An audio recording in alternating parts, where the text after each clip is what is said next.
Name of Shantelle Barkindji Warrior. How do you get through or come up from your rock bottom? Or how far into rock bottom are you willing to fall? And I'm going to do a bit of a series on this as I start to find my way up and through my rock bottom, because something happened the other day that made me realize or woke me up to this as far into rock bottom as I'm willing to fall. And this is as far into my rock bottom that I'm willing to allow the consequences to ripple out into any further into my life or any further into the lives of those that I love and care and am responsible for.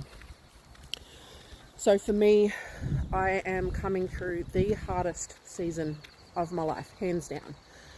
And it has seen me meet versions of myself that I didn't know I had done or not done, things that I'm not proud of, hurt people that I love, had to come up and accept that people and spaces that I thought would be available to me through this are not, and had to accept things that I really didn't want to accept. And to be honest, a lot of my pain and a lot of my own suffering, not the pain but the suffering component of this, have come through my own resistance to the truth of my situation and what it would actually look like and what the experience would be like to choose myself, to choose my health, to choose the truth that was in my core of who I'm really called to be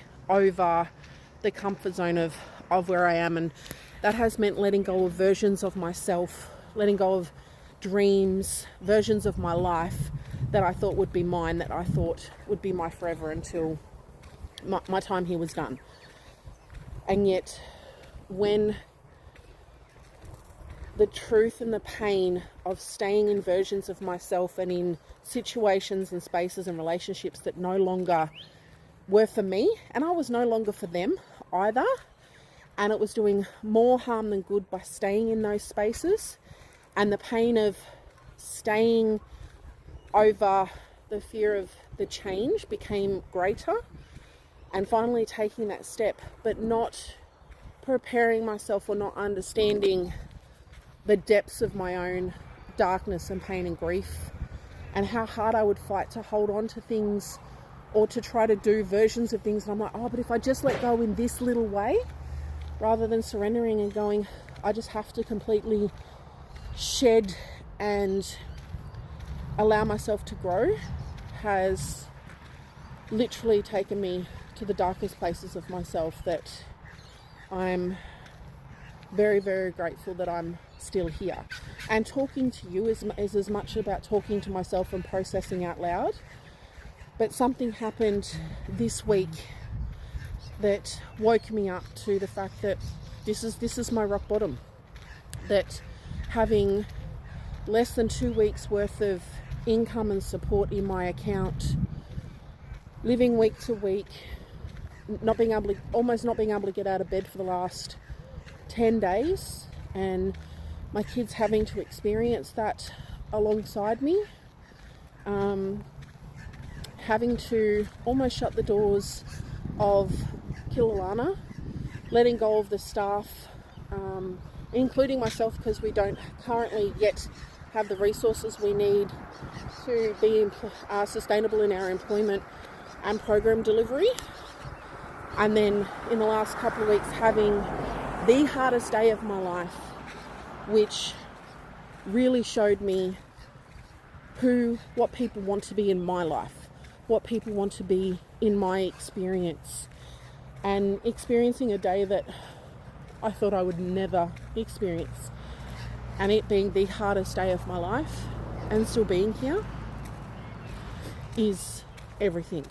And yet when someone that I'm responsible for and someone that is reliant upon me shared how vulnerable they feel because of where I'm at, kind of snapped me awake, and I was like, this is enough. I can't allow this to continue any longer.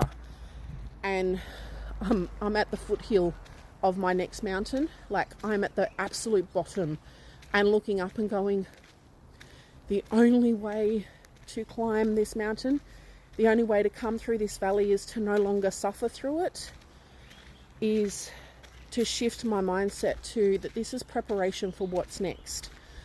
So for me, the only way through is micro steps and micro moments, micro actions. And it's no longer about, oh, I need to heal this, or I need to understand this story. That can be done along the way, but healing is no longer my purpose. It is now about self-accountability. It is now about building self-trust back in myself, and it's now about the courage to go, I know who I am, but I don't. And I'm finding a way to be okay with that, because this is the only way through right now from my rock bottom, is going, making space daily to go, who do I want to be? Who do I need to be in order to get to where I would feel in my life that I am living my life, not surviving it. Thriving is too far off right now. It feels too big of a stretch for my nervous system, and that's what I've had to realize is, and find a way to be okay, is that the idea of being happy, the idea of financial wealth and stuff, is, it just feels too scary, and like that's not for someone like me. Whereas right now, fighting to create safety and sustainability for my kids, for my family, for Kilana, for myself, that feels a priority. But in order to get there and move towards it, it's about accepting where I am. It's about getting really, really real with what capacity I have right now, what supports I have in place, and what is the next tiny step that I can take. What is the next micro moment that I can make a decision that is going to serve me, that is going to move me through this, and that I can grow through this. So if you're going through something right now, or you're moving through something, I get you, I see you, I hear you. Choosing your truth, choosing to walk away from situations that and people and relationships and spaces that you thought would be your forever, or that were your dream, is so fucking hard. It is hard to choose courage over fear. But I realized that I was slowly dying in a different way, staying in spaces. And it wasn't just that those spaces were no longer beneficial to me, but I was no longer beneficial to those spaces and those relationships, because I wasn't being the real me. And like I said, I wasn't prepared for how deep and dark that tunnel would be. Particularly, I think the depths of my darkness came more from my own resistance and my own lack of preparedness to have the supports and resources in place to move through this. But I'm here, and right now my climb through and from rock bottom is micro moments and micro steps, but it's also getting really, really clear on what my vision is for this season.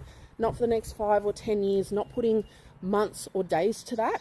It's just like, this is the season that I'm in right now, and I never ever want to be this broke or broken again. I refuse. So for me, this season is about reclaiming the parts of myself I've lost or let go of. It's about remembering and allowing parts of myself to come through that this is the season for. And it's about the rebirth of things that are meant to come through because of this new season. And that's how I'm choosing to dream a new dream, allowing my version of myself and my life to expand, but also trusting that the universe and the ancestors have a far greater plan for me than I could ever have for myself.